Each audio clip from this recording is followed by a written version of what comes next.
मराठीत बोला नाहीतर कारवाई होणार। सर्व शासकीय कार्यालयांमध्ये मराठी बोलणं अनिवार्य। मराठी भाषा संवर्धनासाठी फडणवीस सरकारचा मोठा निर्णय।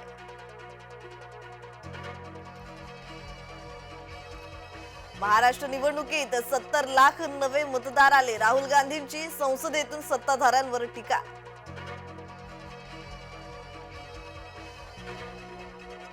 महाराष्ट्राचा अपमान करण्याऐवजी आत्मपरीक्षण करा। मुख्यमंत्री देवेंद्र फडणवीसांचा राहुल गांधींवर निशाणा।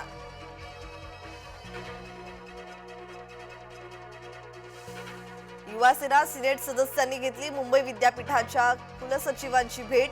जय महाराष्ट्राच्या बातमीमुळे उचलली पावलं। सिनेट सदस्यांकडून कुलसचिवांना पत्र।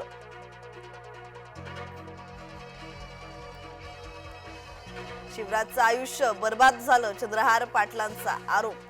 डबल महाराष्ट्र केसरी जय महाराष्ट्रवर बोलले।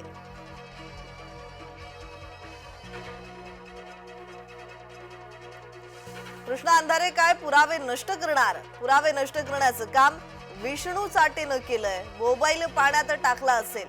आमदार सुरेश धस यांचा पुन्हा घणाघात। विधानसभेत 6 नंतरच मतदान झालं की नाही हाच मुख्य मुद्दा। तर प्रकाश आंबेडकरांची न्यायालयात धाव।